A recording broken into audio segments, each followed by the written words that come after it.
안녕하십니까. 이어서 원주권 뉴스입니다. 어제 도내에서 이틀 연속 한 자릿수의 코로나19 확진자가 나온 가운데 오늘은 오전까지 추가 확진자가 없었습니다.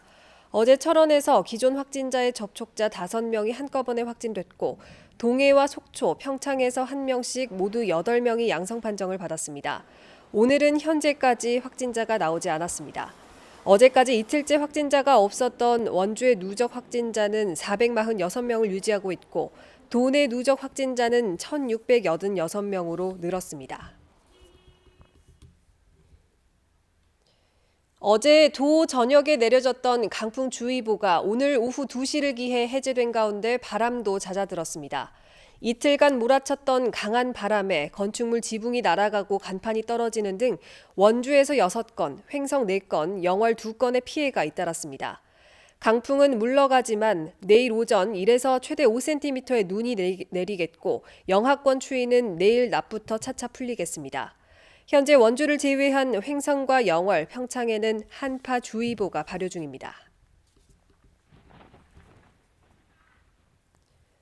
원주시가 태장동 SRF 생산시설 사업 승인을 반려한 데 이어 흥엄면 사제리도 반려 통보했습니다.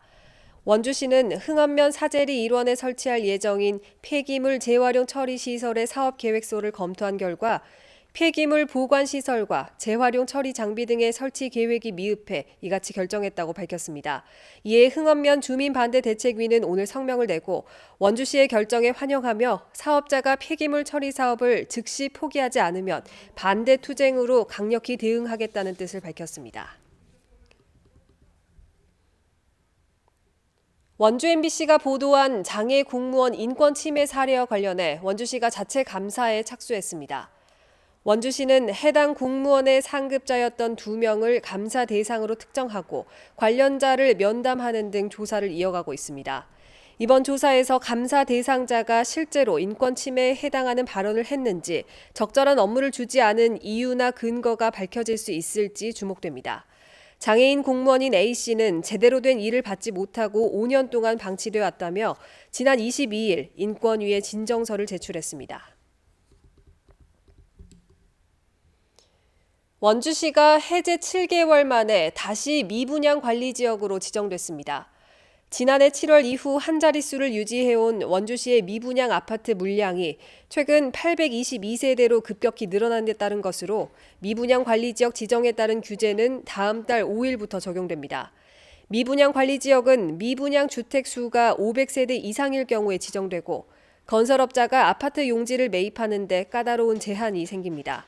올해 원주 지역에는 남원주 역세권과 기업도시 각 1개 부지씩 모두 1984세대가 분양될 예정입니다. 2021학년도 초등학교 예비 소집에서 소재가 파악되지 않았던 도내 26명의 소재가 모두 확인됐습니다. 강원도 교육청은 지자체, 경찰과 함께 가정 방문 등을 통해 이들의 소재를 모두 파악했고 예비 소집 불참 이유는 입학 유예와 면제, 해외 체류, 단순 불참 등이었습니다.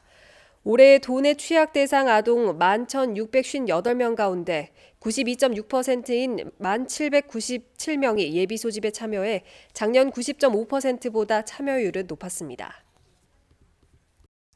불신임안이 통과되면서 영월군 의회 의장 자리에서 물러났던 윤길로 전 영월군 의장이 최근 국민의힘에 입당했습니다. 바른미래당 소속이었던 윤 전 의장의 국민의힘 입당으로 영월군 의회는 더불어민주당 4석, 국민의힘 3석으로 재편됐습니다. 원주 지역 대학 신입생을 대상으로 한 춘천 향토학사 입사생 선발에서 처음으로 미달 사태가 빚어졌습니다. 원주시에 따르면 최근 실시한 2021학년도 향토학사 입사생 1차 선발에서 18명 모집에 14명이 지원해 2003년 향토학사 준공 이후 처음으로 정원 미달을 기록했습니다.